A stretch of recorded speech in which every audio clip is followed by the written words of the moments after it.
Hey everyone, I hope you're doing very well.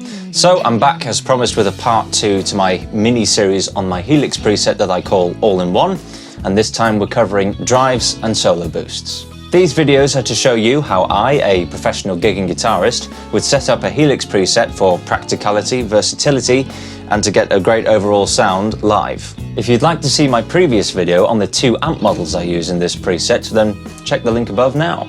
But rather than faffing about with anything else any longer, let's get straight to it.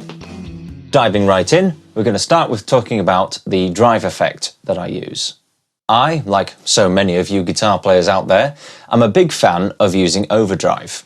I personally like to think of it as filling all the sonic gaps in terms of grit and saturation that may not be present in your core amp tone at any given time. The practical purpose of having the drive effect in my preset, as is the case with all of my previous guitar rigs, is to add a more subtle level of drive to a clean amp tone and then pile on even more drive for a high gain amp. Basically, in either case, it just adds another level of gain, power, oomph, whatever you want to call it. Now, I'm sure that's not the biggest revelation to most of you, but the specific choice of drive I chose to do this is the important bit. Some of you may have come across the term transparent overdrive in the guitar effects world, and that is a term I'm going to be fixating on for a little while. You see, for me, it's important that an overdrive pedal or effect doesn't alter the core amp tone to a degree where the character of it changes completely. As I said earlier, what I'm after is just a subtle, slight lift into a higher level of gain, but no real change to the EQ. And as I understand it, this is exactly what transparent overdrives are for. So, what have I chosen to take on this important role in my preset?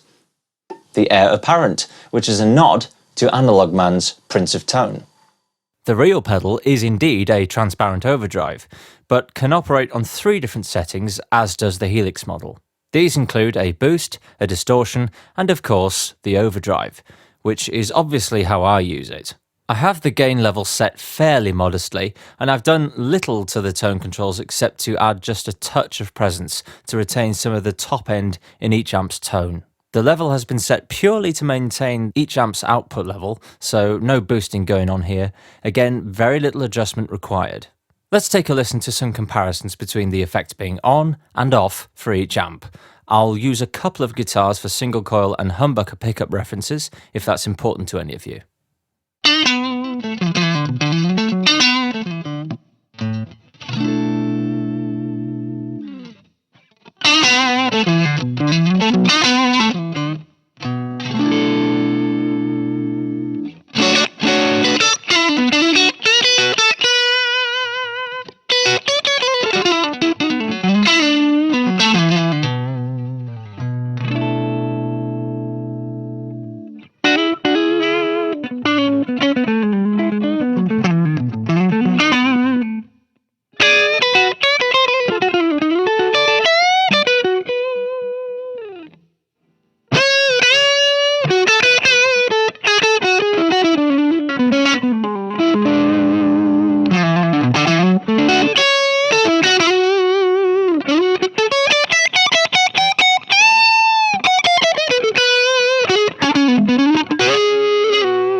Now, on to how I go about getting a useful solo boost into my preset. First of all, I just want to highlight that there are many different ways you can do this that will work for different people with different guitars, different rigs. Maybe they even have a sound engineer on hand that can turn them up at the right time in a song. Whatever your situation, something different will work for you. But this is what works for me. When I've been faced with the prospect of making sure my guitar solos are heard in a busy band mix consisting of at least 6 or more people on occasion, without a handy sound engineer, sometimes, then I go with this approach. The most obvious part of this boost is the extra decibels of gain I add to the output level, which, no surprise, makes me a bit louder, and that's a good start, but it doesn't cover everything I need for assisting with articulation and clarity when that all-important solo comes up. This is where the compressor comes in. I'm effectively using parallel compression to add the desired amount of definition to my solo sound. This involves dialing in some pretty damn aggressive settings, but then pulling the mix way back to 40% to retain most of the true dynamic response that comes from my playing, which has been fed into the guitar amps. It's important to me as quite an expressive player that I can keep that as part of my sound, but this compressor means that even the quieter parts of my expressive playing will more likely be heard in a louder gigging situation. And because it's only active as part of my solo boost, it means that when it isn't my time to shine, I can sonically keep out of everyone's way easily. I have also added a couple of decibels to the level here too, but I suppose you could argue that could have all just been added to the gain block instead. It's just how it turned out while I was tinkering with it, that's all. For those wondering what that compressor earlier in the chain is doing, go to my part 1 video about this preset, which discusses my clean and driven amp tones. Let's take a listen to the boost now. This time I'll just use the one guitar as it's more about hearing the difference in level and dynamics.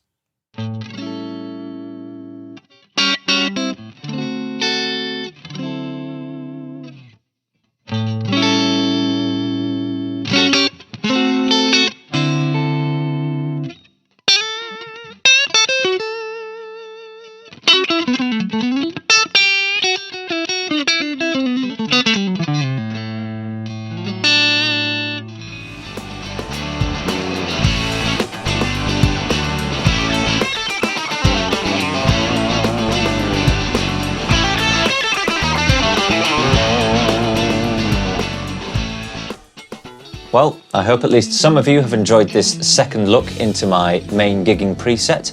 It's been quite fun, if a little time-consuming, to dive in and really dissect this tone that I've built up over the last 2 or 3 years. I've learned a lot about what does and doesn't work for me and an audience in a gig environment over time, and I think it's nice to be able to share this knowledge with players who are maybe just starting to use their Helix tones live. But I guess there are some things that non-Helix using pedal enthusiasts could pick up from this in terms of what could work well in their own guitar signal chain. So what part of this preset will be discussed next, you may ask?